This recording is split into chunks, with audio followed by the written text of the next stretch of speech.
All right, man, peace. So as we all know by now, the Boston Celtics, they've hit a bit of a rut. And that's what happens when prior to the season, everyone is talking about how great your team is going to be. All the other teams across the league are watching out for you, and they're going to give you their best effort. It's not just the world champions that get the best efforts of many of these teams.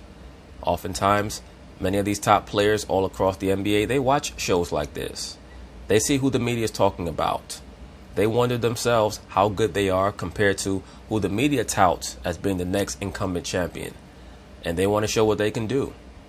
Well, the Boston Celtics, they have gotten the best from teams like the Denver Nuggets, the Portland Trail Blazers, the Indiana Pacers.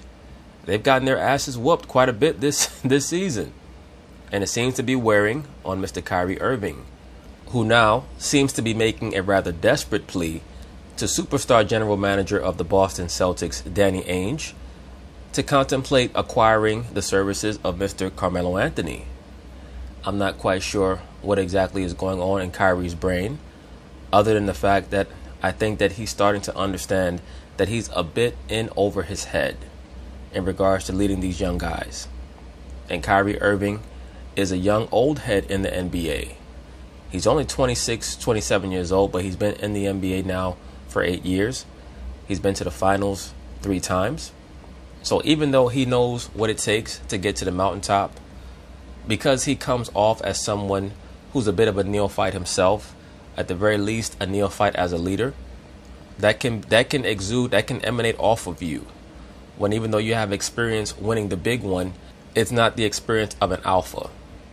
So a lot of those guys in the locker room, the Jaylen Browns and the Jason Tatums, the Gordon Haywards, they look at Kyrie as a great player, but not a great leader. And now Kyrie, I think, wants Carmelo Anthony to come join the ride so that Carmelo Anthony can provide some perspective to a lot of those young guys who seem to think that it's their birthright to get to the finals. And they're taking it for granted. Many of them are probably starting to chirp in the locker room that Kyrie may be getting too many shots. Who knows what's going on in there? But there's certainly something rotten in Denmark. There's trouble in paradise with the Boston Celtics, and I stated that there would be before the season. A lot of the Celtics fans got upset. As usual, it is what it is. I say things before the time. I don't wait until it starts to happen and talk about it. But we're going to find out. But once again, it just seems very interesting that Kyrie is starting to put out some overtures for Danny Ainge to contemplate or just to think about bringing on Carmelo Anthony. So anyway, they're going to talk about it. I'm going to chime in. All right, the Celtics, as Jackie alluded to earlier in the show, have lost 4 of their last 5 games, have trailed by 20 or more in each of their last 3. Once again, when I watch the Celtics, I see a team that's very talented, but they're just a little bit too light in the ass. Too light in the ass, and they're too wing heavy. They have too many of the same type of player on their team. They need a skilled big man. After last night's loss, who's actually a big man, not Al Horford, who's really just a 4 trying to masquerade as a 5. Lost to the Blazers, Kyrie said the team is, quote, not as good as we think we are. And he added a very cryptic message. Take a listen. Right now, I think that it would be nice if we had someone that was a 15-year vet, 14-year vet that could, just kind of help us race along the regular season, understand that it's a long marathon rather than just a full-on sprint of just, when you want to play, when you want to do what you want to do. So, just have the attitude and effort, that's all it is. In other words, Kyrie said, we need Carmelo Anthony. We need a player who's been in the league for 15 years and who's desperate to win a championship and who can provide a level of perspective for these young dudes. Because this career is going to go by very fast. Even though Jaylen Brown and Jason Tatum may believe that they're the next Dominique Wilkins and Alex English, neither one of them are most likely going to be that. Most likely they're both going to be a couple of players 6 years from now who are averaging the same points that they're averaging right now. Who knows? Maybe I'm wrong. Maybe Jason Tatum is going to be the next Alex English. Maybe he's going to be the next Tracy McGrady. Who knows? Maybe Jaylen Brown is going to be the next Clyde Drexler. I just doubt it. And you just see this in the NBA all the time. These 21-year-olds, 22-year-olds who have a 42-inch vertical. And because of that, they're 6'6". They all think they're going to be the next Jordan or Clyde Drexler or Dwayne Wade. And they're not. Again, Al Horford, 12-year vet. Right. He's not talking about Al, though. He's talking about the young guys. He's talking about guys like Jason Tatum and Jaylen Brown, who are in a hurry to be great, and the ball movement is as good. Jason Tatum, who I love, has fallen in love with the long two-pointer, the worst shot in basketball. Well, Jackie McMullen, whose fault is that? Who was Jason Tatum working out with this past offseason? Once again, Jackie McMullen stated that Jason Tatum has fallen to long two-point shots, and she calls it the worst shot in basketball. Well, it's the worst shot in basketball in this era of NBA basketball. But we all know who was very fond of taking long two-point jump shots about 10 years ago. I'm going to rewind it back. And Jaylen Brown, who are in a hurry to be great, and the ball movement is as good. Jason Tatum, who I love, has fallen in love with the long two-pointer, the worst shot in basketball. Look, I stated before the season that it was very premature, in my view, how Jason Tatum was making all of these lists of the next great NBA player. I saw him last season. I thought that he was a very good rookie. He averaged 14 a game in the regular season on a very stacked team. They got to the playoffs. He averaged about 16, 17 points a game. I did not understand why he was being prognosticated as the next great player in the league. He went out of his way to go train with Kobe Bryant. I mean, I think that Kobe has a lot to teach players in regards to offensive moves.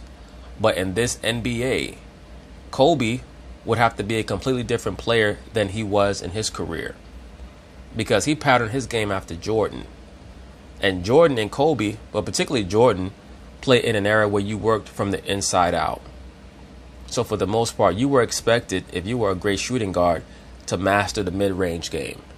And I think that the mid-range game is missing in today's NBA. But if you're going to be a mid-range shooter, you better make the vast majority of your mid-range jump shots today, or they're going to look at you like how they used to look at guys who took bad three-point shots back in the 90s. They're going to take you off the court. I mean, this is really bizarre how they look at the long two-point shot. I understand it to a degree. The attitude is, if you're going to take a shot from 20 feet, you might as well take one from 24 feet and have it be worth one more point than it would be if you took it from 20 feet. Because if you make 1 out of 3 three-pointers, it's basically like making 1 out of 2 two-pointers. And that's the mentality. But at the end of the day, we know who Jason Tatum was working out with and why he's taking those type of shots. He's working out with Mr. Kobe Bean Bryant. So that's what he's referring to. You mean the Kobe effect? Right, he's referring to that a little bit, and I think guys like Rozier are also pressing because there's so much at stake for all of them. And Gordon isn't himself yet. So I think these guys will be fine. But, you know, they were interested in Jamal Crawford. And I think that would have been a great guy to have on their team, but he ended up going to... He was available for a long time. But if they were interested, his door was open. Well, no, but the reason he didn't go to Boston was because they couldn't guarantee him playing time like the Phoenix Suns. Of course not. There's going to be a glut of players there. He would have been a terrible pickup. Once again, Kyrie is asking for CARMELO Anthony. And I'm not quite sure that CARMELO would be a great pickup, but at least on Boston, their defense is so good that having CARMELO out there probably would not hurt them too much. That's good. So if Jamal Crawford would have been willing to take a lesser role, he would have been a great fit on that team. No, I think it'd be great in that role for him too. And he's on the team as Vince Carter. I've seen him in Sacramento. He was fantastic with the young guy. Well, wait a minute. Pump your brakes. Kyrie said a 14 or 15-year vet. He didn't say a 32-year vet. Guys, making sure that they were mentally ready.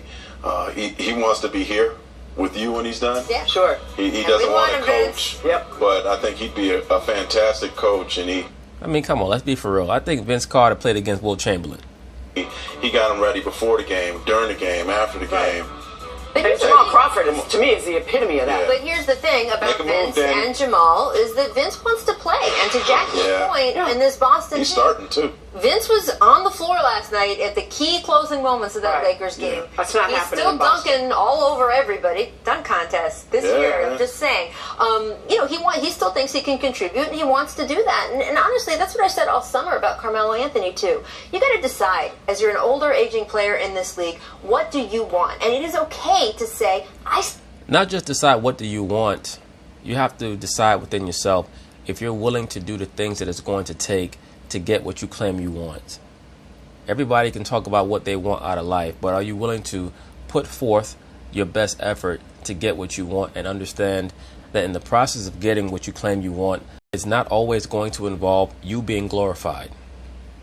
And that's the toughest thing for Carmelo Anthony to come to terms with.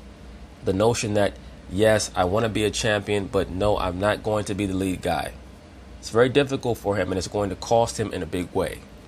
I still want to play basketball. Right. It doesn't have to be, I want to go to a contender no matter what. That's right. Okay. It is okay to say, I still want to play while I can play. I got years to join an organization and be a coach on a bench and get a ring and do all that stuff that way. It's okay to say I still want to play. You said earlier that Melo might regret he didn't end up going to Miami. Yeah. That would have been more of a, hey, he can just go out there and play situation. Or he could have stayed. Right, but Melo is at the tail end of his career. Why would he go to Miami and play with the other old head D. Wade?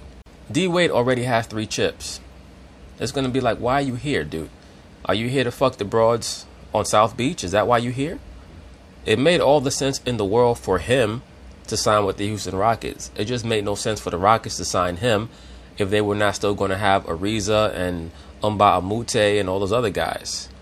It would only have made sense if they could have brought back everybody, brought back the defensive coach, and Carmelo could have agreed to be the 7th or the 8th man. And none of those things were going to happen. Once again, Carmelo Anthony's ego is out of control, and it's going to cost him in the long run, his basketball ego. Stayed in Atlanta. Well, that's the thing. And played alongside Vince. We've talked to Paul Pierce about this before. You know, Paul near the end with the Clippers was not playing. It was hard. It was hard for some of these guys. So I respect Jamal if he didn't want to go there for that. I'm not criticizing I am a little bit curious, though, for Kyrie phrasing it the way he did, because when you say that's a message to the young guys, I get that. But why do you say we need a 15-year vet? Because he's in a hurry, so he's impatient too. And Danny Ainge is going to sit back and say, I believe that the guys I have are going to figure this out because they're good enough. And it's all offense right now. If they were struggling defensively, and they are a little bit right now, then I'd start sounding the alarms. But this is all about offensive ball movement, shot selection, shooting percentage. Their shooting percentage is atrocious. So they'll be fine. By the way, when Kyrie did say last night, 15-year vet needs to be the loudest guy in the locker room, getting the young players in line. You know the people in Cleveland. I got like 6 text messages. Yeah. Oh, like the guy he wanted to leave. But, it's all good. That's not the type of 15-year vet that Kyrie's talking about. But, of course, the trolls are going to run with that. I heard Shannon Sharp trying to run with that earlier today. It's very obvious to me that when Kyrie says a 15-year vet, he's talking about a role player. He's talking about someone who's just going to be in the locker room and be appreciative of the process. He's not talking about a diva who's going to try to manipulate social media, the mass media, and so on and so forth. Okay, let's talk. But anyway, that's basically it on that. We'll see if Danny Ainge makes Kyrie Irving's dreams come true and attempts to sign Mr. Carmelo Anthony. So peace.